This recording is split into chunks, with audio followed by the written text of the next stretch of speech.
Schau dir mal dieses MRT-Bild an. Links ein 70-jähriger Triathlet, rechts ein 70-jähriger Bewegungsmuffel. Gleiches Alter, gleicher Körperquerschnitt, aber völlig andere Realität. Bei einem dichte Muskulatur, beim anderen Muskeln, die von Fett durchzogen sind, kaum noch Substanz. Das biologische Alter schlägt das zeitliche Alter immer. Und hier kommt der eigentliche Schock. Du kannst auf dem Weg zum rechten Bild sein und dein Arzt sieht es gar nicht.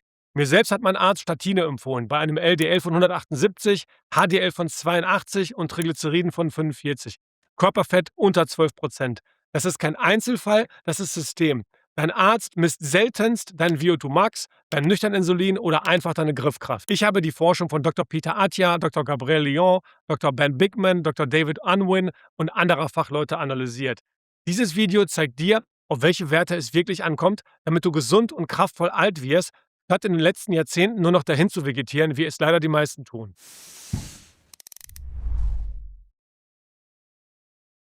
Hi, ich bin Arthur von Life Algorithm. Mit 46 Jahren bin ich heute fitter, als ich es mit 30 war. Mit nur 3 Stunden Training pro Woche, ohne teure Supplemente und 100% natürlich. Ich bin kein Arzt, sondern Diplom-Informatiker. Ich betrachte den Körper wie ein System. Was reinkommt, bestimmt, was rauskommt. Gesundheit ist eine bewusste Entscheidung, keine Frage der Genetik. Ich sage das nicht ohne Grund. Mein PSA-Wert hat mich damals schockiert. Er war erhöht und das war der Auslöser, meinen Lebensstil grundlegend zu ändern. Heute ist meine Prostata nachweislich um 18% verkleinert, gemessen vom Urologen. Mein Körperfettanteil liegt dauerhaft bei 12%. Die Welt, in der wir leben, nennt es normal, sich mit 50 schlapp und krank zu fühlen und übertrieben aktiv gegenzusteuern. Aber das wahre Opfer bringen nicht die Disziplinierten. Das Opfer bringen die ihre Gesundheit gegen kurzfristige Bequemlichkeit tauschen und diese mit den letzten 20 Jahren ihres Lebens bezahlen. In diesem Video zeige ich dir, welche Werte wirklich entscheiden, wie fit du mit 70 sein wirst, inklusive einfachen Tests für zu Hause und was du heute noch tun kannst.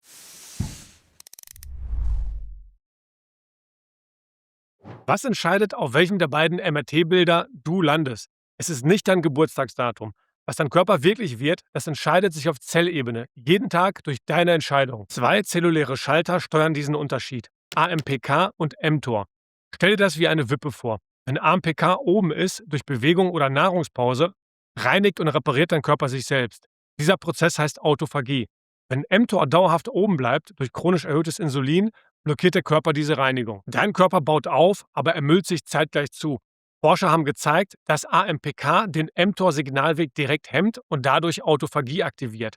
Alle im Video genannten Studien findest du wie immer in der Videobeschreibung. Und was hält mTOR dauerhaft aktiv? Nicht Protein, wie viele glauben, es sind Kohlenhydrate. Chronisch erhöhte Insulinspiegel entstehen durch ständiges Essen und zu viele Kohlenhydrate.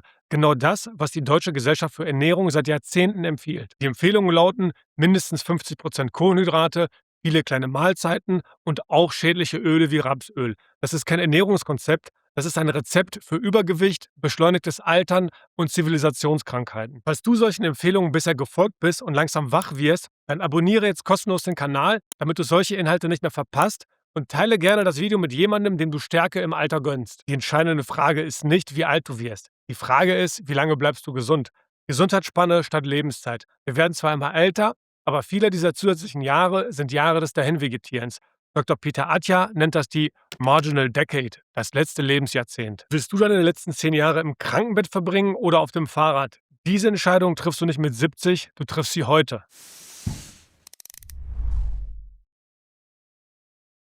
Wenn du denkst, das wichtigste Organ für ein langes Leben ist das Herz oder das Gehirn, dann liegst du falsch. Es sind deine Muskeln.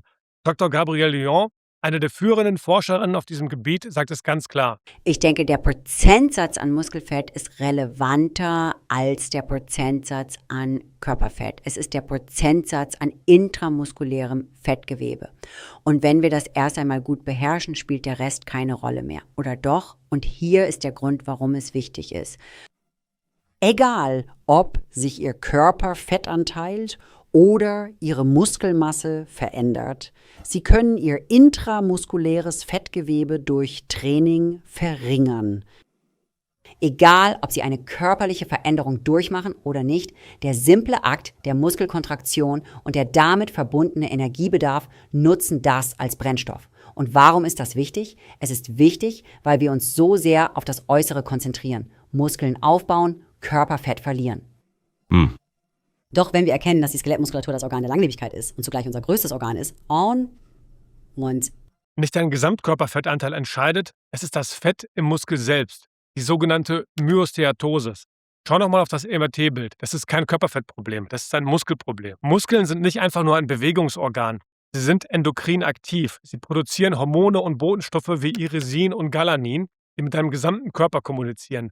Mehr Muskel bedeutet mehr dieser schützenden Signale. Dr. Benjamin Bigman erklärt das mit einer Metapher, die ich auch in meinem Video zum Thema Kohlenhydrate verwendet habe.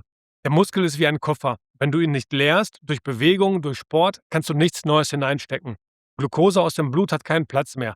Sie bleibt im Blutkreislauf, wird als Fett eingelagert und treibt die Insulinresistenz. Muskelverlust ist kein kosmetisches Problem. Er ist ein Prognosefaktor für die Lebenserwartung. Sarkopenie, also krankhafter Muskelschwund, ist einer der stärksten Vorhersager für einen frühen Tod. Eine Studie an älteren Männern zeigt, bei Männern mit Sarkopenie liegt die Rate der schweren erektilen Potenzstörungen bei 73%. Bei Männern ohne Sarkopenie beträgt sie 43%. Ein Muskelverlust hat also nicht nur Auswirkungen auf die Kraft, sondern beeinträchtigt auch das gesamte hormonelle System. Falls du dieses Video gerade auf dem Handy oder Tablet in der YouTube-App schaust, nutze jetzt die Hype-Funktion. Das ist wie ein Super-Like und hilft, dass dieses Wissen Menschen erreicht, die es wirklich brauchen. Beim letzten Test hatte ich selbst bei 96,7 Kilogramm Körpergewicht eine Skelettmuskelmasse von 48,5 Kilogramm. Das entspricht etwa 50%. Das ist kein Glück, das ist das Ergebnis von jahrelangem Training. Deine Muskelmasse kannst du bei vielen Ärzten über eine sogenannte bioelektrische Impedanzanalyse, kurz BIA, bestimmen lassen. Für eine grobe Einschätzung kannst du aber auch einfach deine Griffkraft mit einem Dynamometer bestimmen und dich an der Tabelle orientieren, die ich dir hier einblende. Oder mache den Sit-and-Rise-Test, setz dich auf den Boden und steh ohne Hilfe und ohne Abstützen wieder auf, aber dazu kommen wir gleich noch im Video. Oder über den Einbeinstand beim Zähneputzen zum Beispiel. Das klingt banal, aber diese Tests messen, wie schnell dein neuromuskuläres System abbaut. Muskeln schützen dich. Aber selbst wenn du trainierst, kann dein Stoffwechsel im Verborgenen bereits kollabieren und dein Arzt merkt es als letzter.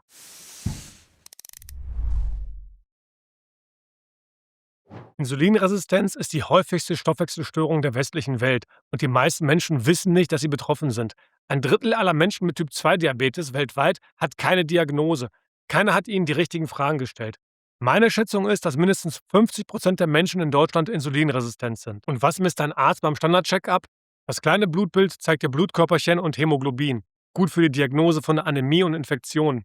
Das große Blutbild schlüsselt zusätzlich die weißen Blutkörperchen auf. Das war's.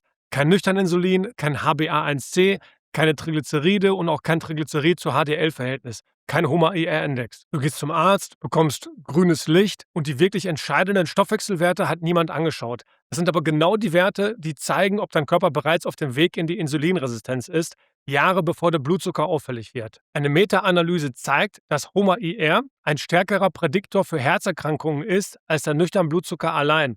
Und nochmal zur Erinnerung, keiner dieser Werte ist im kleinen oder großen Blutbild enthalten. Ich habe das selbst erlebt. Ein Freund hat mir kürzlich seine Blutwerte gezeigt. LDL leicht erhöht, HDL viel zu niedrig, Triglyceride bei 250. Das ergibt ein Triglyceride zu HDL-Verhältnis von 5. Das ist ein klares Warnzeichen für Insulinresistenz, die näher untersucht werden sollte. Was hat sein Arzt getan? Er hat Statine verschrieben, weil das LDL etwas erhöht ist, ohne einmal nüchtern Insulin zu messen. Das ist leider kein Fehler dieses einen Arztes, das ist leider die Norm. Wie das Cholesterin-Thema wirklich einzuordnen ist, erkläre ich ausführlich in meinem Video zum Thema Cholesterin, das ich dir hier verlinke. Und hier wird es noch absurder. Dr. Peter Attia hat die Daten zu gängigen Cholesterinsenkern, also Statinen, ausgewertet. 80% der LDL-Senkung passieren bereits bei einer absoluten Minidosis von nur 5 Milligramm. Höhere Dosen bringen kaum noch mehr Wirkung für die Cholesterinwerte, dafür aber deutlich mehr Nebenwirkungen, darunter Muskelschmerzen und besonders fatal für den Stoffwechsel Insulinresistenz. Der Standardarzt verschreibt also ein Medikament, das eine der wichtigsten Ursachen für Herzerkrankungen aktiv verschlimmern kann, die Insulinresistenz. Wenn dir solche Zusammenhänge bisher auch verschwiegen wurden, lass jetzt gerne einen Daumen nach oben da und teile dieses Video mit jemandem, der das Wissen gebrauchen kann. Was sollst du stattdessen wissen? Berechne dein Triglycerid zu HDL-Verhältnis selbst. Teile deine Triglyceride durch dein HDL. Unter 2 ist akzeptabel, unter 1 ist optimal. Mein Verhältnis liegt bei 0,5. Und frag deinen Arzt gezielt nach nüchtern Insulin, nicht nüchtern Blutzucker. Nüchtern Insulin. Das ist der Frühindikator. Dr. David Unwin bringt es auf den Punkt. Wir wissen aus Regierungszahlen, aus Zahlen der britischen Regierung, dass man für jedes Jahr, in dem man schlecht eingestellten Typ-2-Diabetes hat, 100 Lebenstage verliert. Das ist ungefähr ein Drittel eines Jahres, oder? Egal wie alt man ist, wenn man schlecht eingestellten Diabetes hat, verliert man an Lebenserwartung. Und vielleicht weiß 1/3 aller Menschen weltweit mit Typ-2-Diabetes nicht einmal, dass sie es haben. Weil sie keinen Test gemacht haben, wissen sie es nicht. Die Deutsche Gesellschaft für Ernährung trägt zu diesem Problem aktiv bei. Ihre Empfehlung: mindestens 50% Kohlenhydrate und viele kleine Mahlzeiten und Pflanzenöle wie Rapsöl. Für jemanden, der sich wenig bewegt und bereits einen vollen Muskelspeicher hat, ist das kein Ernährungsplan, das ist ein Fahrplan in die Insulinresistenz. Viele kleine Mahlzeiten bedeuten, dein Insulin geht den ganzen Tag nie wirklich runter. Kein Abfall, keine Pause, keine Fettverbrennung. Wer so isst, trainiert seinen Körper jahrzehntelang auf Dauerinsulin und wundert sich dann, warum er mit 55 Typ-2-Diabetes hat, wie mittlerweile fast 11% aller Menschen in Deutschland. Mehr dazu erkläre ich in meinem Video zum Thema Typ-2-Diabetes.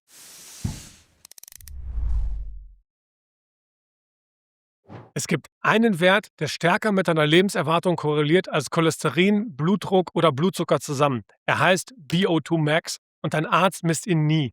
VO2 Max beschreibt, wie viel Sauerstoff dein Körper pro Kilogramm Körpergewicht pro Minute verarbeiten kann. VO2 Max misst, wie gut dein Herz und deine Lungen unter Belastung arbeiten. Ohne gezieltes Training sinkt dieser Wert ab dem Erwachsenenalter um etwa 10% pro Jahrzehnt. Eine Analyse von über 750.000 Menschen zeigt, wer seinen VO2 Max auch nur ein kleines Stück verbessert, senkt sein Sterberisiko um 14%.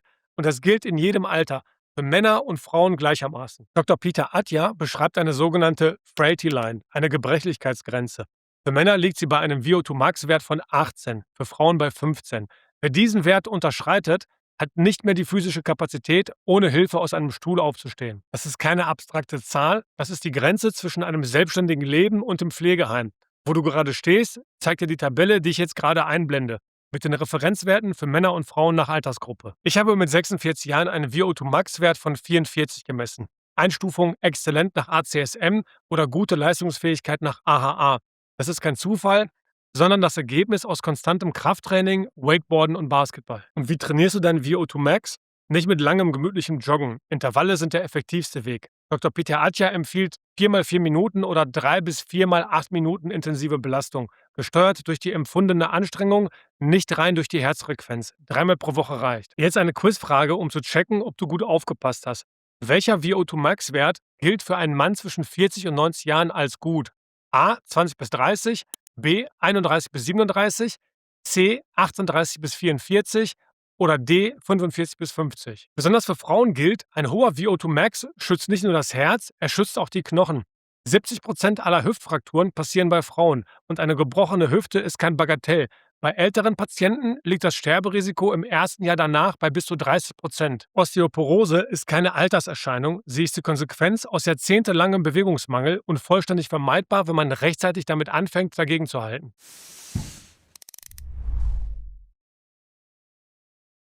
Deine Hormonwerte sind kein Schicksal. Sie sind das Ergebnis deines Lebensstils und deiner Umgebung. Der Zusammenhang gilt für Männer und Frauen gleichermaßen. Insulinresistenz stört den gesamten Hormonhaushalt. Bei Männern ist die Sache klar. Ein ständig hoher Insulinspiegel wirkt die Testosteronproduktion regelrecht ab. Der Forscher Dr. Benjamin Bigman hat genau nachgewiesen, wie Insulin diese Hormonfabrik blockiert. Bei Frauen sind die Folgen genauso drastisch. Zu viel Insulin stört die Eierstöcke und wirft das feine Gleichgewicht zwischen Östrogen und Testosteron komplett durcheinander. Das ist einer der Hauptgründe für das bekannte PCOS, polyzystisches Ovarialsyndrom. Chronisch hohe Insulinspiegel machen also aus deinem Hormonsystem ein Chaos. Nicht das Alter ist schuld, dein Stoffwechsel ist es und den kannst du verändern. Niedriges Testosteron bedeutet weniger Muskelmasse, mehr Körperfett, schlechtere Stimmung, weniger Antrieb. Es ist ein Teufelskreis. Insulinresistenz senkt das Testosteron, niedrigeres Testosteron erschwert den Muskelaufbau, weniger Muskel verschlechtert die Insulinsensitivität. Wer diesen Kreislauf nicht durchbricht, beschleunigt sein biologisches Altern massiv. Wie du Testosteron auf natürlichem Wege optimierst, zeige ich in meinem Video zum Thema, das ich dir hier verlinke. Bei Frauen ist der Einschnitt noch dramatischer. Der Östrogenabfall in der Perimenopause passiert nicht schleichend, er schlägt innerhalb von 5 bis 7 Jahren zu. In dieser Zeit können Frauen bis zu 20% ihrer Knochendichte verlieren. Dazu kommt, Östrogen ist ein körpereigener Entzündungshemmer.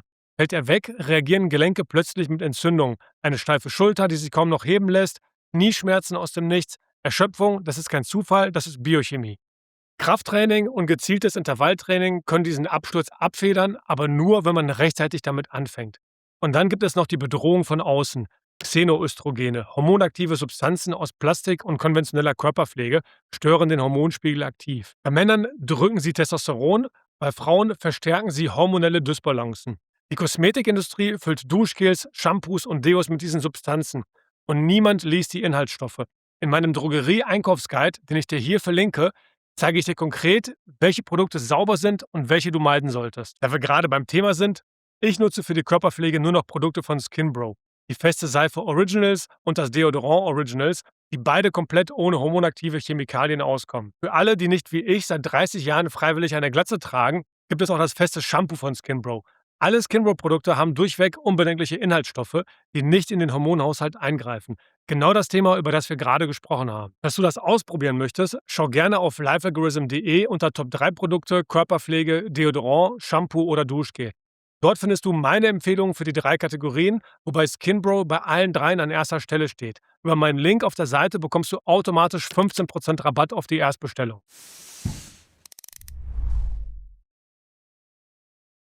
Fangen wir mit dem an, was du heute noch tun kannst. Kostenlos, ohne Arzt, in 10 Minuten. Der Stringtest nach Dr. David Unwin. Schneide eine Schnur in der Länge deiner Körpergröße ab. Halbiere sie. Diese Länge ist das Maximum, das dein Teilenumfang haben darf. Leg die Schnur um die dickste Stelle deines Bauches, also mit den Love Handles. Wenn sich die Enden nicht berühren, dann weißt du, wo du stehst. Mein Teilenumfang liegt bei 91 cm bei einer Körpergröße von 1,88 m. Ein Verhältnis von 0,48, also im grünen Bereich. Und jetzt zum vorhin angekündigten Sit-and-Rise-Test.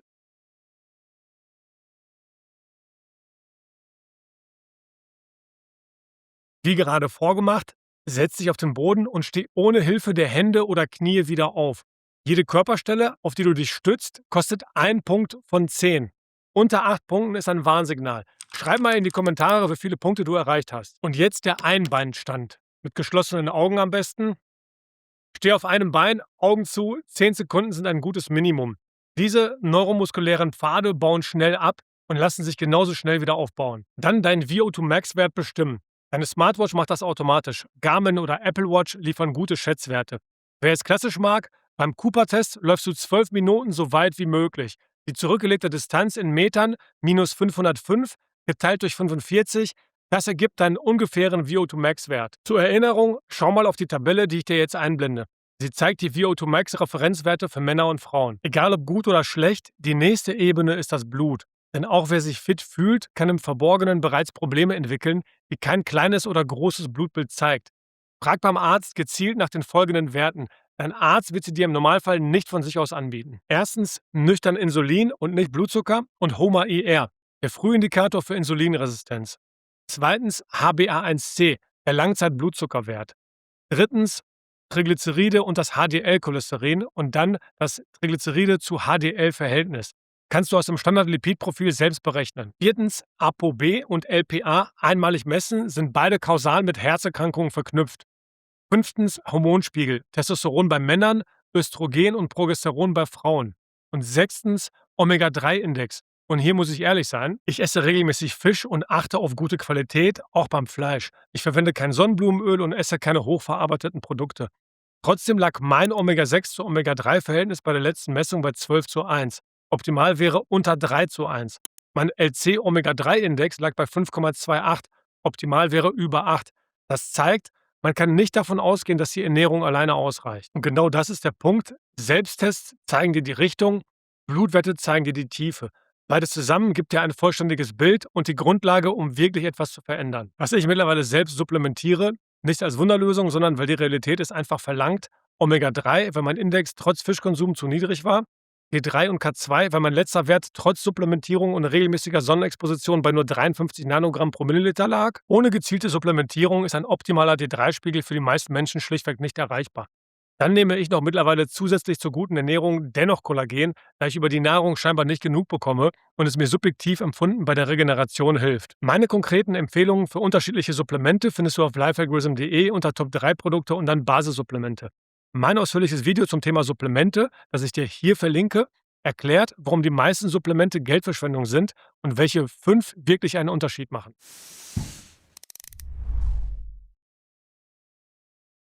Fassen wir alles nochmal kurz zusammen. Erstens, dein biologisches Alter entscheidet, nicht das auf dem Ausweis.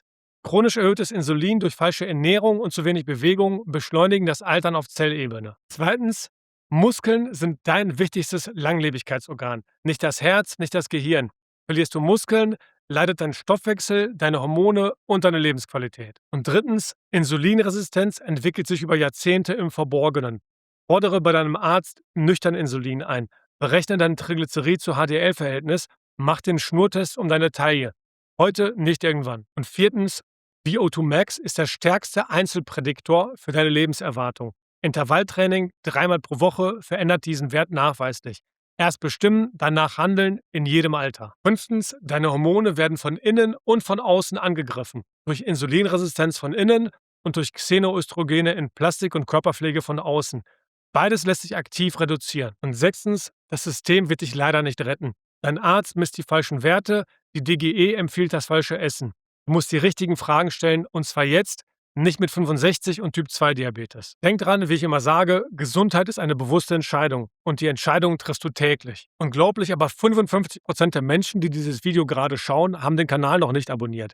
Wenn du keine neuen Videos mehr verpassen möchtest, dann abonniere jetzt kostenlos den Kanal. Wenn du außerdem mitbestimmen möchtest, welche Themen als nächstes kommen, welcher Titel, welches Thumbnail etc., dann komm in meinen Telegram-Kanal. Ich poste dort regelmäßig Abstimmungen und du kannst aktiv mitbestimmen. Wie immer möchte ich mein Video mit einem Zitat zum Nachdenken beenden.